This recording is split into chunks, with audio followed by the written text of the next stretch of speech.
There we go. Let's see what we do here. This, like that. Hold on. Show you my Stephen King books. All right. Awesome. I got mine on the shelf over there. Nice, nice. Yeah. And I know I sent you the questions beforehand, but I also just added some more too because I know your background too, and just for follow-ups.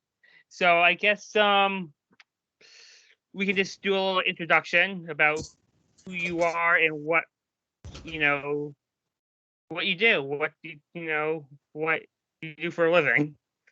All right, you ready? Yeah. All right. So my name is James Tinker. I'm the owner of SK Tours of Maine. I give guided tours, narrated driven tours of Bangor, Maine, based on Stephen King's life, his writing, and his works, and his charitable activities. Awesome. And how long have you been doing this work? I know before it was your dad, and then you kind of took over, correct? Dad did it for 10 years. I started 3 years ago, and then I took over this year after COVID. Okay. And what was your background beforehand and your dad's background before Stephen King Tours? Oh, my father owned a bookstore called Bet's Bookstore, and that was in Bangor, Maine. And over the years, it became the largest independent Stephen King collectible bookseller in the world. And my father had a very good relationship with Steve in terms of Steve did a couple book signings for us. Steve would come in on occasion and chat with my father. And over the years, my father got a lot of information about Steve through daily conversations, along with research and people coming to the store and everything. And when my father sold the bookstore after 20 years, he'd already started doing tours for visitors. He then started SK Tours. So then you took now beforehand, were you just taking over on the side, doing part-time tours, or what was your responsibilities before you became the owner of it? When he started Bet's Bookstore, I'd been in the Navy. I was Yeah. in the Navy for 25 years. When I came back, I started first by cleaning out tour vans between tours so he could do it, and then I started with film crews, bringing a film crew around after my father had given them the tour. I then, But by film crews, you mean like for interviews or? interviews, documentaries, film crews. In 2019, we did 5 documentaries in 4 different languages. So my father would give them a tour, he'd hand them off to me, and then I'd drive them around again so they could film and use their drones and do all that. And then I started at the very bottom of the ladder doing step-on tours for large visiting coach lines, and then short private tours. And I worked my way up to the full tour over a year of training. And then I did tours as just the second tour guide for 2 years, and then I took over the business. So by taking over the business, you pretty much do everything. You do the marketing, you do the outreach, and everything, all that stuff too. I do. I do everything. I went from being a family business of my mother and my father and I. They both retired, and right now it's just me doing everything. Yeah. And has your background in the Navy, has that helped you at all? I'm thinking it must have helped you because, the military, it runs a certain way, and also I'm assuming you traveled around the whole globe, so you got a good perspective of how to, run things when it comes to visitors and tourists. Has that helped at all? It really has. I've had the opportunity. I've been in 30 different countries. I've lived in 6 different countries, and having seen the world, when people come from other countries, half of our customers are from Europe and Canada, and having lived in Europe for 5 years, it's easy for them to communicate about Europe, and we have basically customers from almost anywhere in the world. More often than not, I've either been there or I at least know maybe some social norms and some etiquette issues that might be appropriate. Like, the conversation with a Japanese person is different than you'd have with someone from England. And the military, specifically the Navy, is about time and distance of ships moving and a lot of moving parts and maintenance. A lot of vehicle maintenance is required, and I'm used to maintaining things. And the other thing that the military really kind of trained me on was my first trade. I was an ambulance driver. That was my first job in the Navy. I was an ambulance driver. And now I'm driving something commensurate to an ambulance. Yeah. And I'm assuming it helped you too with the logistics, because I realized one thing that you changed on. I went on your website recently, and I heard another interview with you that you did for a podcast. And I realized that one thing that you changed on the tour is that when your father did it, when I took the tour a year ago, he picked up everyone from their individual hotel. And I guess you have one pickup spot now. You no longer go to the individual hotels. No, COVID really changed the business, and I now have. I never off. My father never offered private tours. I now offer private tours. It's a smaller vehicle, and I can go pick people up where they are, one stop, one group. But my father did do. He picked up people up everywhere. So he'd spend 20 minutes picking people up while starting a tour or waiting to get to the start the tour. By the time the tour was over, it was a 3.5, sometimes almost 4 hour adventure of driving and picking up and driving and picking up. And logistically, to me, it's not a good use of time or gas. So you managed to figure out how to do it that way. That's what I was thinking too. That you made, so you're, and now you're making some changes, and you can just figure that out. Yeah, sorry, this interview is kind of weird. This is my first interview I've never done, so I don't really know what I'm doing. Well, that's right. You can. We'll work it out. As I feel like we're friends especially because of my tour was so different, and that's something I'm going to get to later here in the interview. For one thing, I have to ask, but I was going to ask this later, but because you brought it up about the private tours, I was kind of also wondering when you do that, because we're also wondering about how travel agents work, how they sometimes connect people to build the perfect vacation for them. They're booking the flights, they're booking the hotels, the restaurants, and all the activities. It sounds like even knowing it's one tour, when you book a private tour, do you interview the people you're booking with to find out what their favorite Stephen King books are, so you can build a personal tour for them, or is it all the same? So if someone would say to you, "Oh, I'm a big fan," I'm a big fan of 11/22/63, so you took me to the location where Jake danced with Beverly and Richie. Would you do stuff like that to interview them beforehand? I don't have to really interview them beforehand because most of the tour is similar. Most of the tour is basically the same. But as we start driving and talking, the conversation will lend itself to where we're going to go. I find if we start trying to interview people early, they don't get the warm fuzzy. Yeah. They want me to pick them up, and we go for a drive, and usually through the conversation we talk about stuff. But by and large, it's the same tour, but more personal experience. I mean, the second half of your tour was basically a private tour. Right. Yeah. Yeah, So and that was because I was wondering if you got the not to make this about myself, I was wondering if you got the private tour idea from our tour. I was wondering if you were like, "Oh, this went well." Yeah. So Well, go ahead.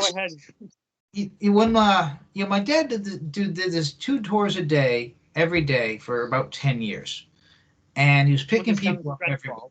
Yeah, he was picking people up everywhere, and he never offered private tours. But when COVID absolutely tanked the business, my father handed it over to me.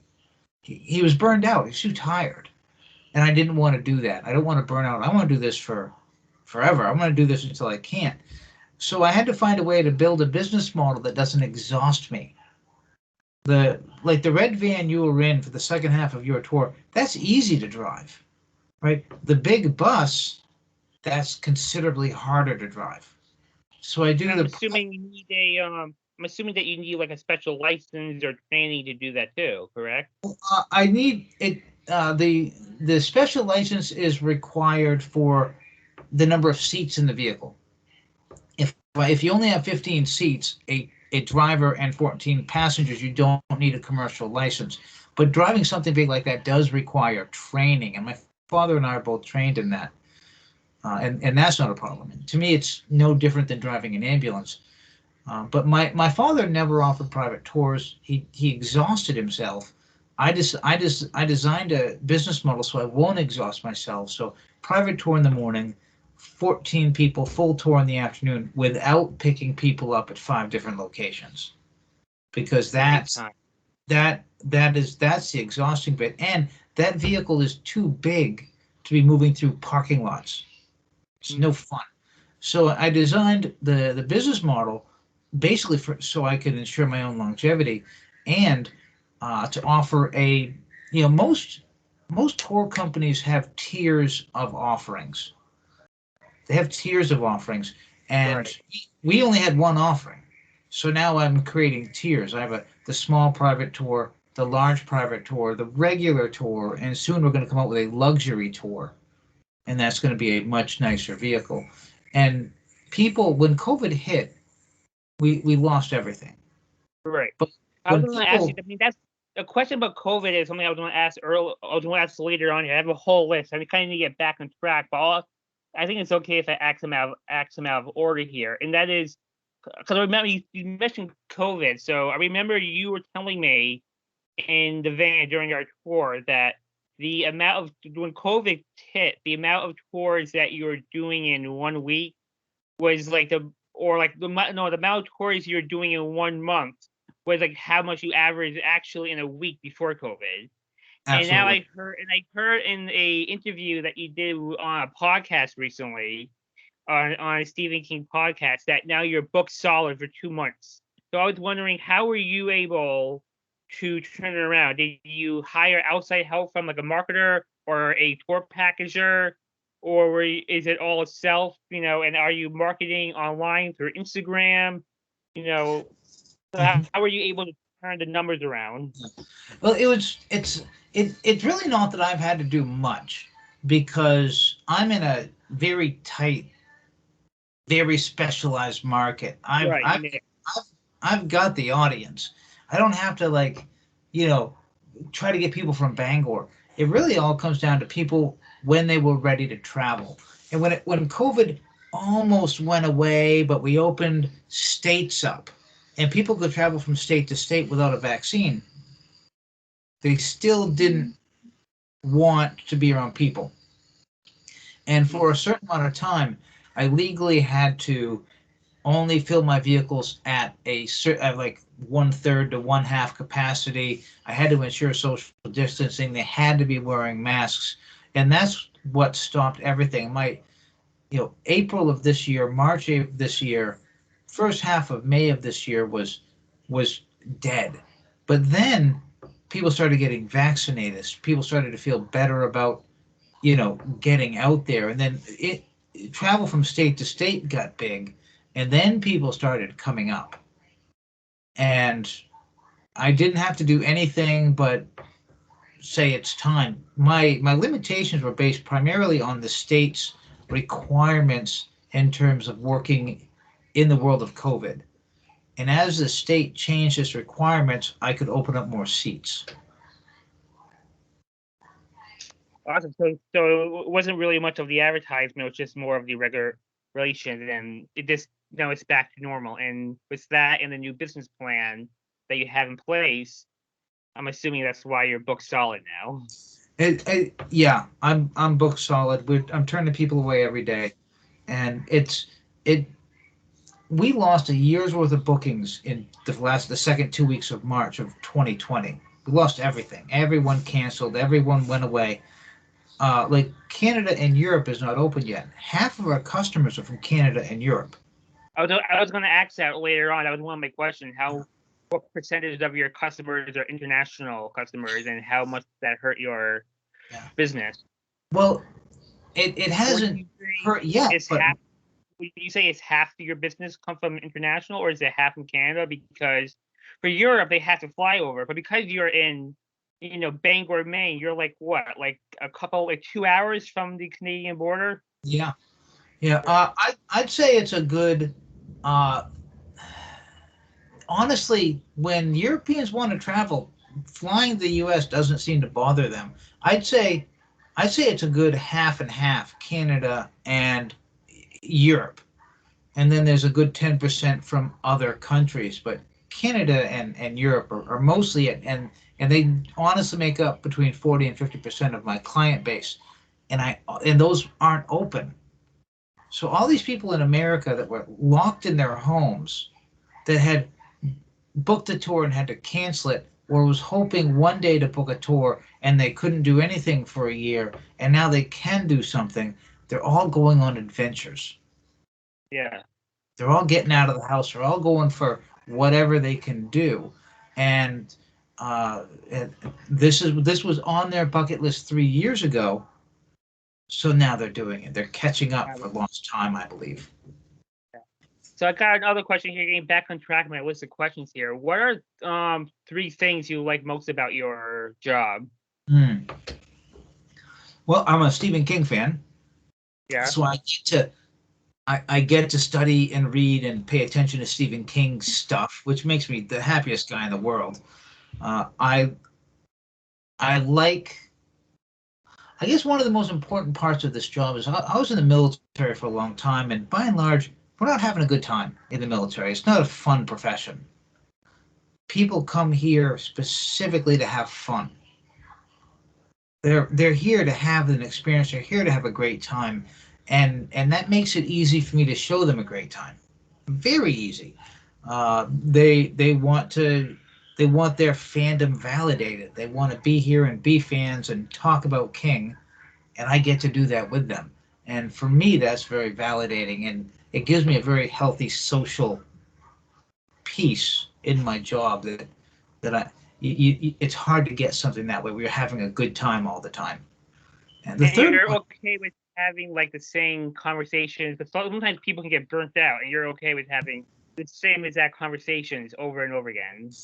I like it. There are times when there are times, specifically if traffic is bad or if weather is bad, those make it awkward. All the things around the conversation make it awkward.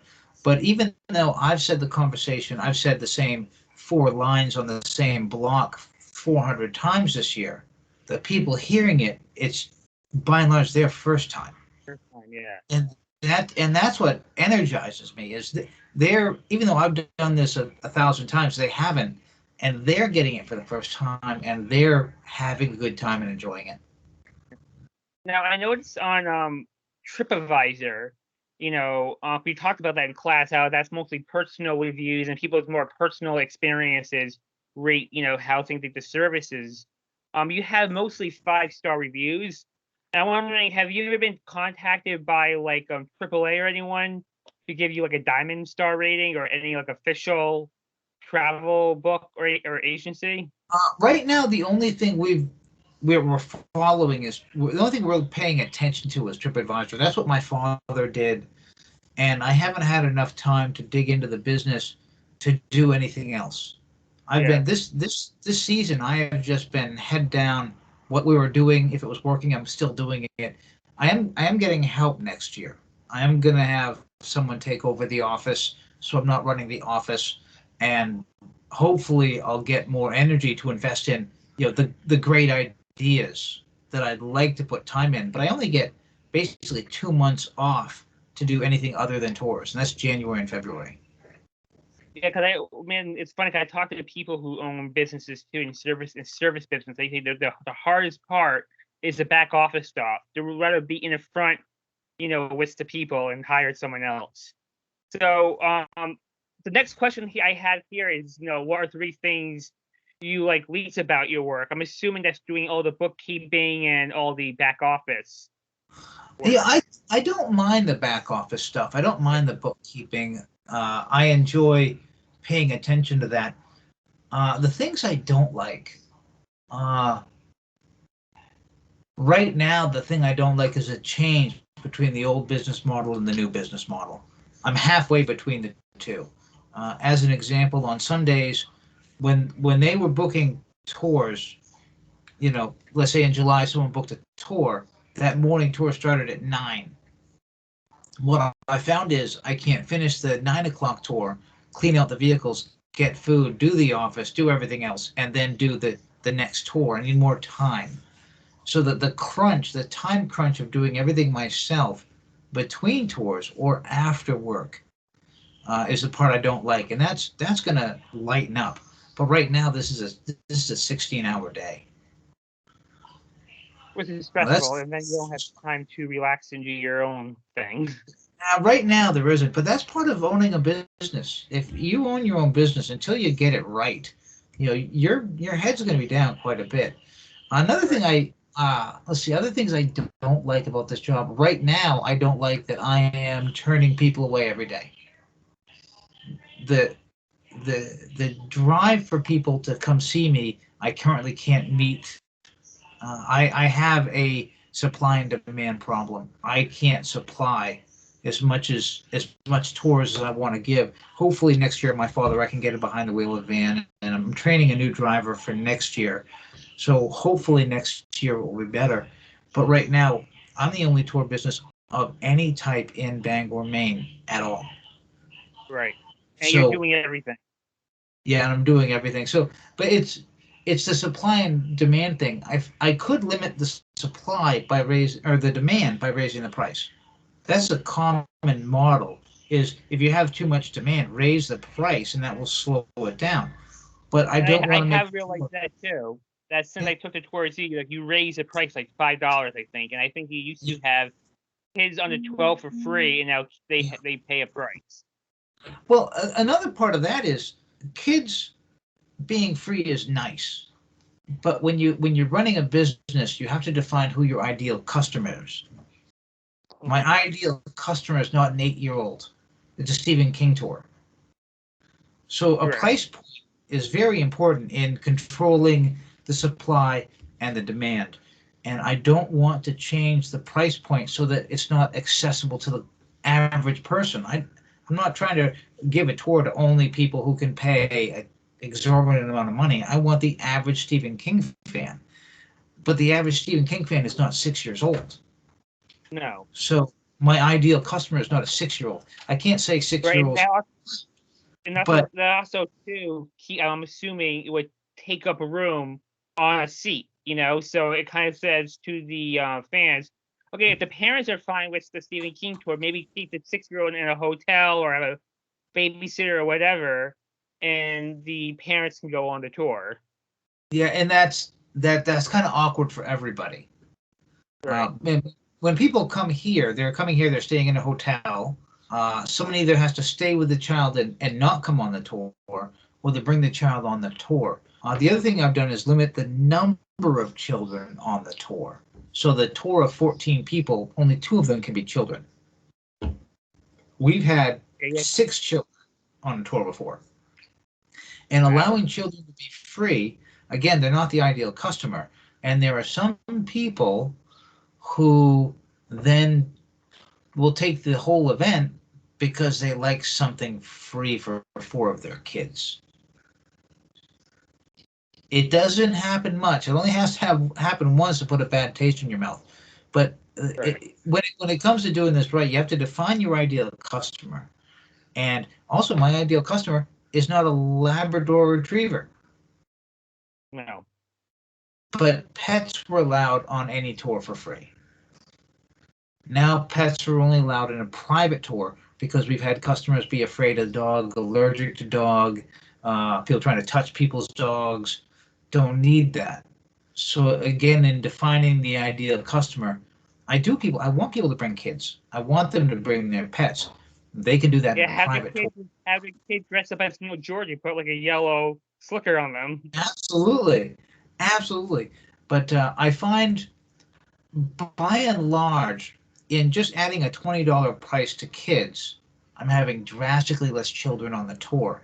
And I got nothing against children, but the content of a Stephen King tour does not lend itself to a 6-year-old's attention. Well, I mean, so I do have a question further down here, and we're covering it right now, which is, describe your, your profile of your market. Would you say it's like will be 12 and up, like, or what's your demographic? Because you have a very niche demographic. It's just not like a tour. It's not like a tour of like New York City or like Hollywood. It's a tour specifically of Stephen King. So what would you say your ideal market is? Well, it's strange right now because children are reading Stephen King younger than I was allowed to. I mean, for a 10-year-old to have read it is not as abnormal as you would think.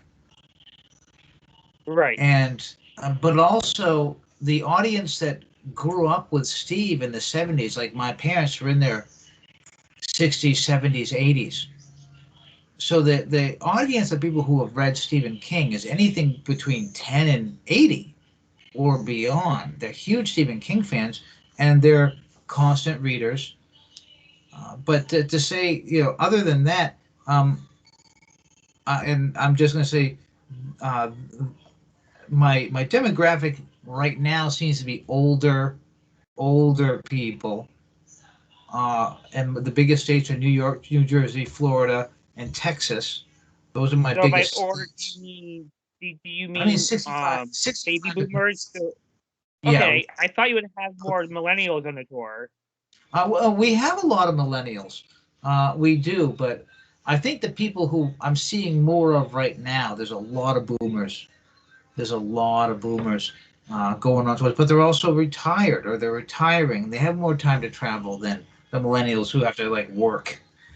So But do you think does it change during season? Like during the summertime when people can take time off, do you end up seeing more millennials and more families and groups come in? Yes. Yeah. I see specifically a lot more groups, and they're a lot of fun. But when it comes to this off-season stuff, because the tourist season in Maine ends Labor Day. My season ends Halloween, so I have this weird spot for a couple months where I'm still doing 2 tours a day, and those groups seem to be a little older, other than the occasional school vacation or whatever week like that. But my ideal customer is someone who loves Stephen King, who can show up where they're supposed to show up. They don't have kids and they don't have dogs. That's the ideal customer for my regular tour. And then their significant other who comes with them anyway. Now, do this is kind of related. This is something I just thought of. So I know you mentioned private tours before in the regular, just like group tour you have.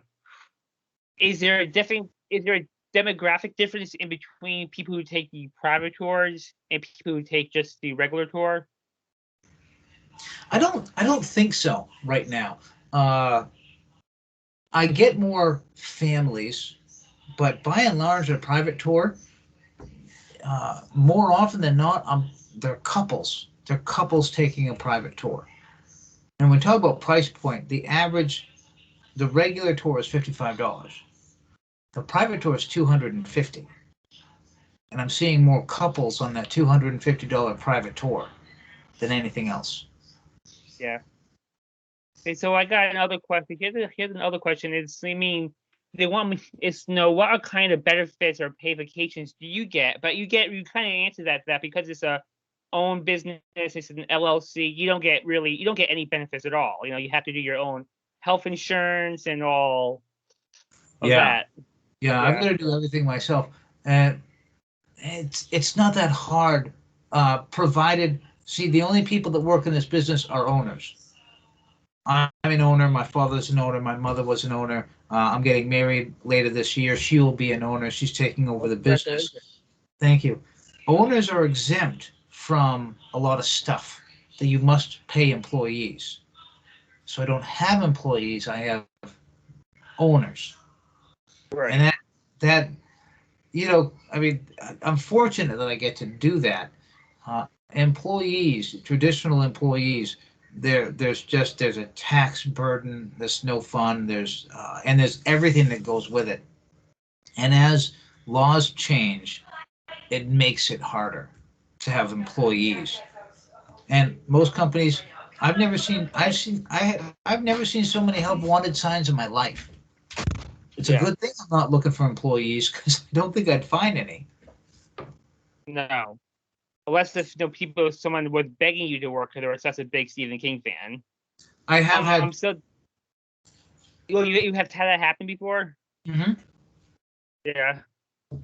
So I got a question. So next question you already answered about, how easy it is to move up the ladder. You already kind of answered that because you took over the business from your dad, you slowly moved up.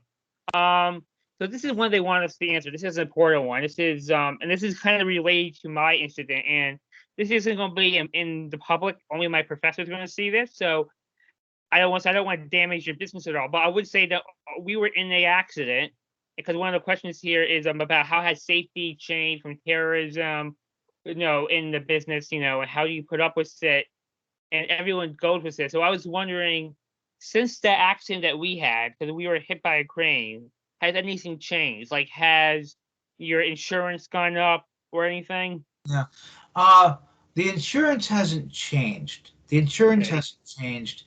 Uh, I've changed who's allowed to drive that vehicle, and I've changed the route that vehicle can be in. So basically, I'm the only person who can drive that vehicle.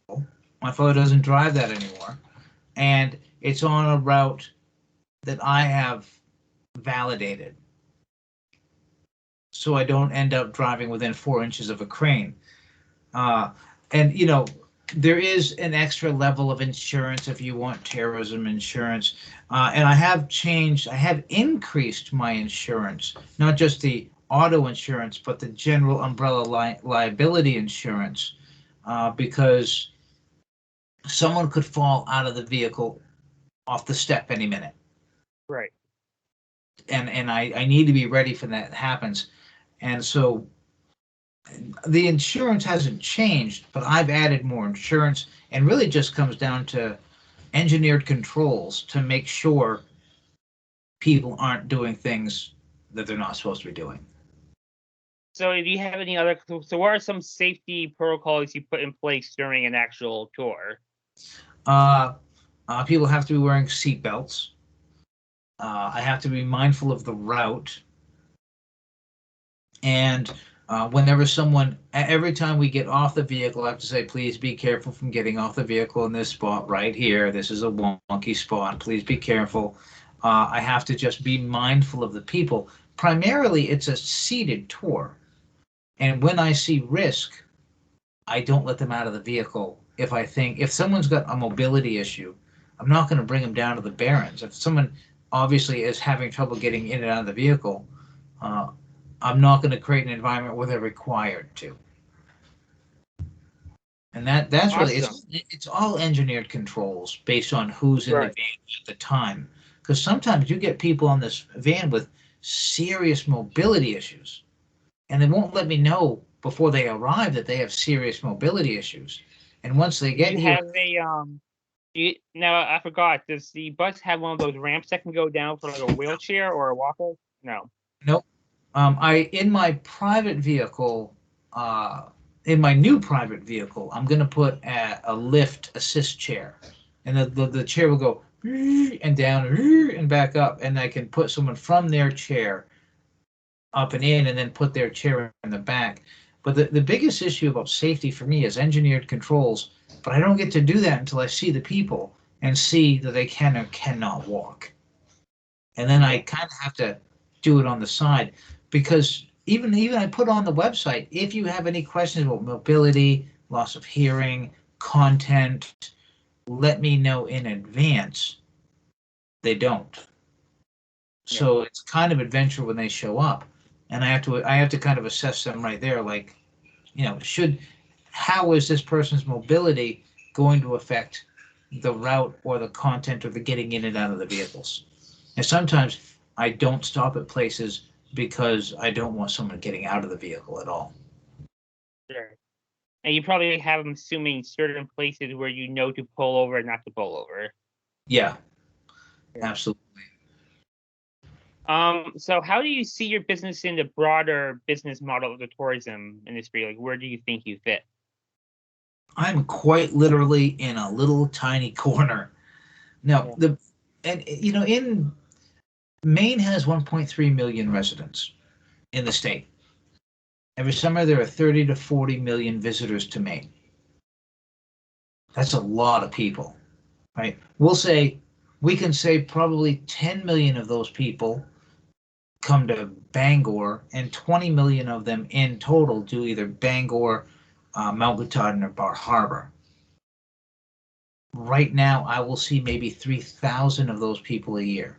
I'm a little tiny subset of a very specific group, and I'm not giving the local hotels some large amount of business. And there are people showing up. Here, this is interesting. When we talk about marketing, we used to do rack cards, and we put the rack cards in the hotel. We put the rack cards down at the rest stations. We put rack cards out. So when people come down from the lobby and they see the rack card, these are things you can do in Maine. And they'd pick up our rack card and like, oh, look, a Stephen King tour. What I found out is by the time they're in the hotel in Bar Harbor and they're looking at that rack card, they're 2 months too late. So no more rack cards. I got rid of them all. It's again another addition of my ideal customer is they can plan in advance. But I'm not providing some huge revenue for anyone. Like no one's making, like, even if I say, oh, look at the Charles Inn, go to stay at the Charles Inn, I'm not giving them so much business that I'm even a blip on anybody's radar, honestly. So have you ever been though contacted by like an agent, like a travel agent who says, "Oh, I have customers who are big Stephen King fans, and they want to like go on the Stephen King tour, then they want to go out to Colorado, go to the Stanley Hotel from The Shining." Have you ever been contacted by an agent for like, you learn about like 2-tier marketing, how an agent will plan a trip for a customer and says, "I'm booking a trip for my customer who's doing all this stuff." Or have you ever been contacted by like a bigger industry thing that says, hey, like, has Simon Schuster, Stephen King publisher, ever contacted you to do a cross promote, to say, hey, we want to like give away like 3 free tours and stay at this hotel because King has a new book coming out? Or has like Warner Brothers ever contacted you to do a tour and like screening the latest film? So, there's a whole bunch of yes in there. Simon & Schuster did get in touch with us, and they did a contest, and one of the prizes was our tour with us. So we have done with Simon & Schuster. My dad has done tours for people in conjunction with the screening, because the world premiere screens in Bangor, Maine. And my dad has done tours for the people in preparation for the screening. I've been contacted by the King Foundation and done tours with them for them. And when the Norwegian cruise lines, they come to Bar Harbor, and they contacted us saying, hey, can we pull into Bar Harbor, and then you drive from Bangor to Bar Harbor, pick my people up, then come back to Bangor, do the tour, and then drive them to Bar Harbor again, then get back on the cruise line. So basically the cruise line hands them to me, and we had to say no. Yeah. Time and distance. And there's only one road between Bangor and Brewer. It's not a highway, but between Bangor and Bar Harbor. If anything goes wrong on that road, we can't guarantee we can get them back in time. So we had to say no to the cruise lines for time and distance. It would have been great, but we can't guarantee time and distance on that route that we can give them a good tour or get them back in time. And you mess with a cruise line's departure time, and things get a little messy. I'm going to turn my light on here, boy. I didn't know it was getting so dark. Now, well, we're almost done here anyway. So it's so pretty much it sounds like you're just a one-tier marketing system. You don't. It's more. You don't really benefit from working with a third party and doing a whole package deal. We've tried. I've done through the affiliates. I've had tour guides or tourism agents contact us and say, yes, I'm going to book this tour for this person. Oh, And okay. we've done that. And in my 3 years, I've seen it maybe 3 or 4 times, and not one of those tours have ever actually happened. Oh wow, I'm surprised about that because Never. we learn about that in class how like a travel agent would plan a specific tour for a person. I was thinking maybe they'll go to your Stephen King tour, they'll go to some nice Maine lobster restaurant, a cabin at Bar Harbor, and just plan a whole. And they try, but they create an itinerary, and I have not, in my personal opinion, in the 3 years, I've never had one of those tours scheduled by a travel agent actually turn into me giving a tour to a customer. I've never had that happen yet. I'd love it to, but by and large, uh, there's some disconnect, and I've never found out what that is. I do give tours for step-on tours for large visiting coach lines like Leaf Peepers. They're leaving Connecticut. They're going to Bar Harbor. They're going to eat a lobster roll. They're looking at all the pretty leaves, and then they're going to, stop in Bangor. I'll step on their coach So line. when that happens, do the customers pay you directly, or do the bus service buy the tours from you and then sell the customers at a surplus price?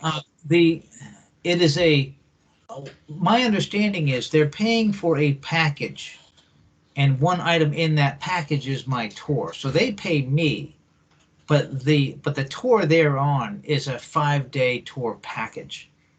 So I don't think they're not paying extra for me as a person in the seat taking the bus, but the package deal that they're on includes me. Okay. And they then probably get a commission, the tour company. yeah, likely. So Yeah. they'll call me, they'll schedule a step on tour, and then I'll step on that bus and give them a 1 hour loop. We stop at Steve's house, I step off, they give me a check, and off they go. Okay. That's probably the thing that's working better than any of the other third party things, is those step on tours, because they're going to show up where they need to be, and I can make enough time, and I can control a route. I have different routes for tour buses, and we can get in that. The difference is those customers are not Stephen King fans. Those customers are tourists. So that's not a Stephen King tour. That's a tour of Bangor with some So for Stephen King. that, I'm assuming you then have to adjust the tour a bit. Like I mean, It's like you would it's an go entirely to different script. like when you go to Jackson Street for that tour, or no? No, I can't bring a tour bus. Remember those visiting coach lines?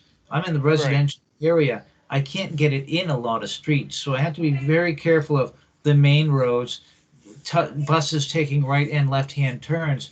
But that's a 1 hour tour of Bangor and its history. It's a completely different script and a very different route based on the fact that it's a coach line. Those things are huge, and I'm telling the driver where to go while also giving the tour. But those things, once you get the route down and you get the script down, it's those are actually probably the most successful third party things I have going on. I'm surprised that is the most successful, and I'm glad that's happening because I was thinking when I was reading these questions and writing my own is that Bangor is kind of out of the way of the rest of Maine tourism. Like when I think of Maine tourism, I think of like York Beach and lobster and taxi, that's tourist stuff, and you're just like, yeah, we're not in the tourist area of Bangor, Absolutely. Yeah. But for Stephen King fans, when they think Maine, they think Bangor, Maine. They think Of Stephen course. King. Yeah. So what's that like? This is kind of going back what I kind of asked earlier. Have you ever I know it's out of the way, people have to flight. Have you ever have to have you ever done anything with like the Stanley Hotel out in Colorado and say, hey, do you want to do some kind of big package thing together? We can fly people out to Colorado. They can stay at the Stanley, do the tour here? Yeah, we haven't had the chance to do that yet. We have been down to Salem, and there's a museum in Salem that's really good that has actually some wax Stephen King characters. They got a Pennywise and they've got a Carrie. So actually, we are going to start a conversation with them when it comes to, King or creepy or horror related tourism. For us, the trifecta is Salem, Mass, Lizzie Borden's house, and us. And that will be where my first connections will be. People, they go to Salem, they come here, they come here, they go to Salem. So that's in terms of what controlling the sphere I have. A conversation with Salem is the first step because they're both creepy and you can drive from one to the other in a day. And we have started a conversation with a museum owner there. Again, I need to finish those conversations in February when I get a day off. Right. And now, have you thought of, because you're also close in the area too, and I think the border to Canada just opened, but because you're kind of near Toronto, I know they shot the It movie in the Toronto area.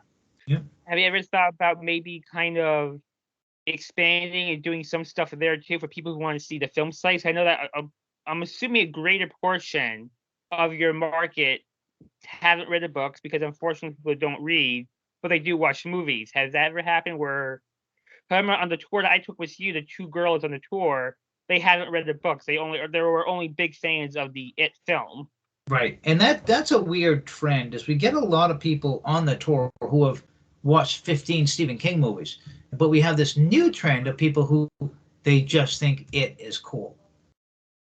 And technically not ideal customers, but in what I control, like I went down to Dexter a while ago to see where some Graveyard Shift, down to Harmony, the old mill for Graveyard Shift, and Dexter, where some of Creepshow was done, to look around.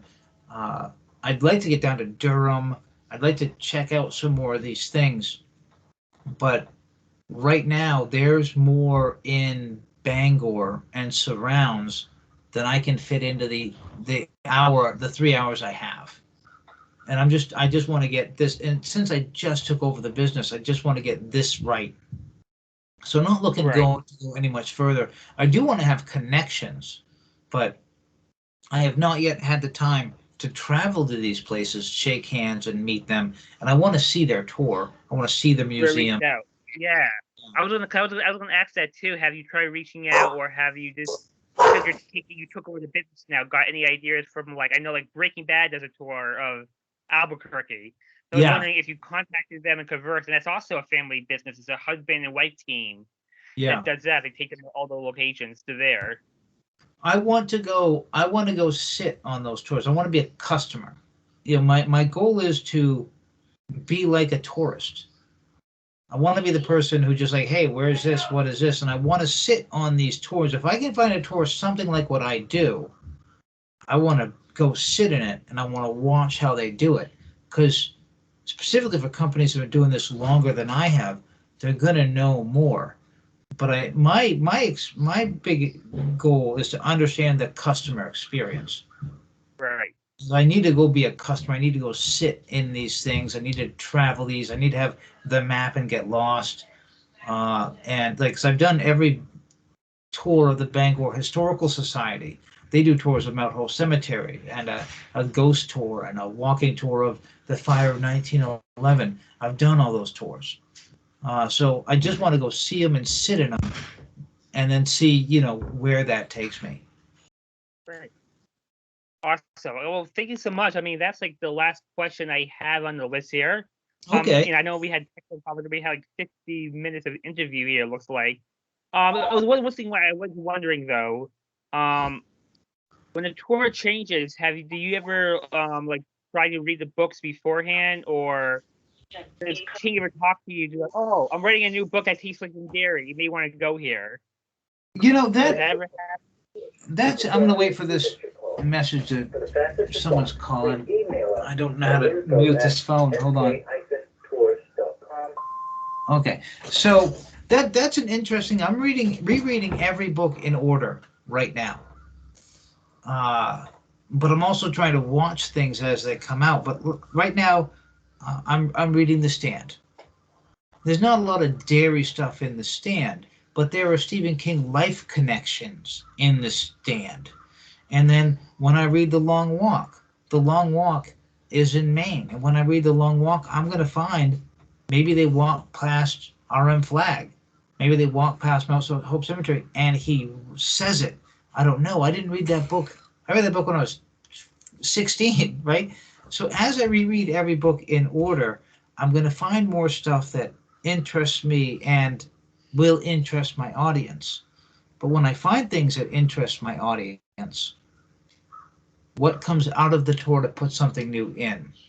So I'm not trying to specifically change the tour, but as I go and I find more information, my goal is every 3 years, make some sort of change to the route so I can show different parts of Derry. But as I read more books and reread the books, and like there's stuff in The Shining that relates very clearly to Steve's life. Where can I fit it in the time? Because it's not just about the books and the movies. It's about Steve's charitable work, his life, and that kind of stuff. So when I reread On Writing or the book Secret Windows, or read Insomnia, Tommy Knockers, as I read those books and I see, oh, that's a very interesting item, like, you know, Rich and Beverly, Dance to the Sounds of Transistor Radio. That's nice, but how do I fit it? But how do I fit it in a route that fits an overall tour story?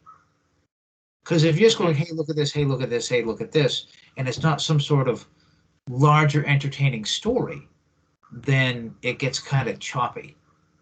So I've got to find a way, when I do see information, and I see information all the time, I can't wait to watch Midnight Mass, just like I can't wait to watch Leesy's story. The connections between Steve and Tabby's life in Leesy's story and Leesy and her late husband's life, there's a lot of dots to connect there.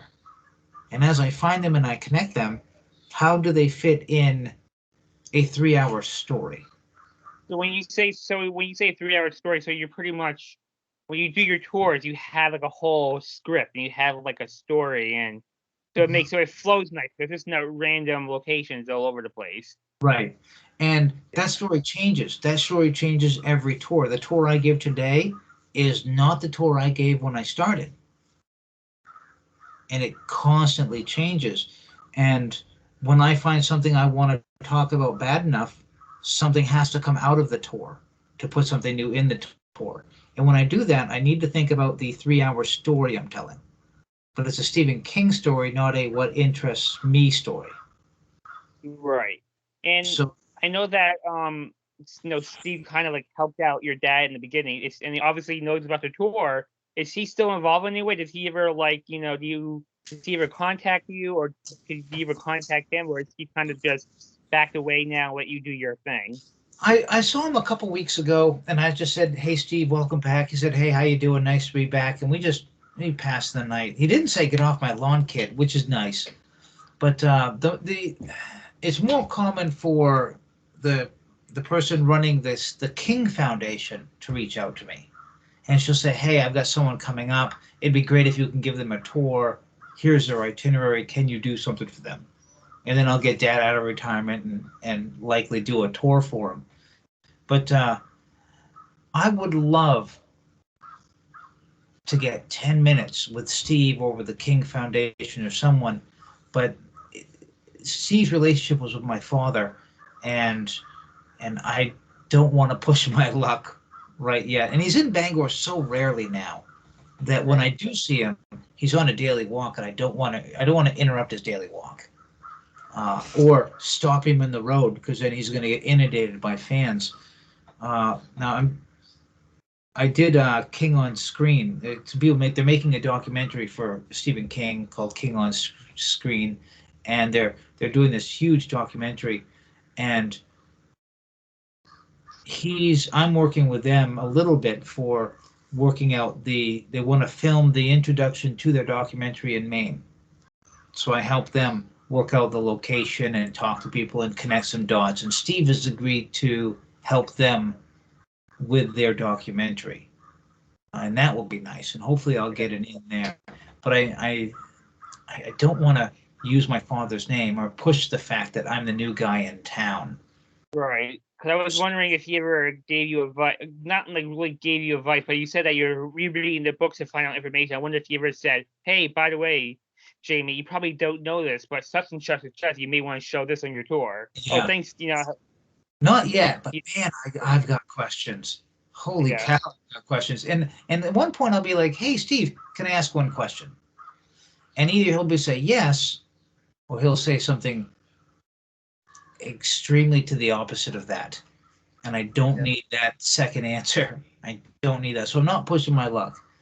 At some point, I'll get an invitation. And when that happens, it'll have to happen organically. And I think it'll happen through King on Screen as I get them all together to do their introduction. And hopefully that'll give me a chance to get in. This isn't really part of the interview I'm doing here, but I can just say that I'll be kind of nervous to give him a tour. Because I'll be like, I can just imagine him saying, that's not true. Oh, really? No, because sometimes you have the story. You'll give him a tour, he'll be like, not that, no, that's wrong. It's very possible because there's so much lore about Stephen King, and these things have a habit or could become fish stories. And I know I try not to say anything that I haven't verified through an interview or a magazine or something. But there are so many fish stories surrounding him that I can't guarantee that I or my father haven't heard one. And that I think what we're saying is basically true. But what I'd hate to say is, hey, Steve did this. And he's like, no, I didn't. Oh, well, then where's my credibility? And then I look like an idiot in front of Stephen King, which is one thing I don't want to. I'd love for me not to give him a tour, but for us, him, my family, and a film crew, and just go for a trip down memory lane. That would be awesome. That's what but that will never happen that I know of. But that's what I'd like. And not so much to like, hey, Steve, can we verify my list of information? Because I want to, but hey, Steve, let's go for a drive. That would be awesome. I don't think it's going to happen. And I think that's a great place to end. It's been an hour, so I want to thank you for your time for this. Oh, pleasure. A pleasure. Yeah. If any other questions you want to go another round, let me know. Good luck with your class. Thank you. And I'll let you know how it goes and how my grade is. I mean, the project's not due until November, but I have to show the video or audio interview for proof that I interview you, and now I have to type it up in essay form. Right. And you've got to edit it a bit, obviously. Right. Yeah. But hey, you know what? If we need to do it again, we'll do it again. Sounds good. All right. Give me your best to make your dad for me. Excellent. Thanks a lot, man. I'll see you later. Bye.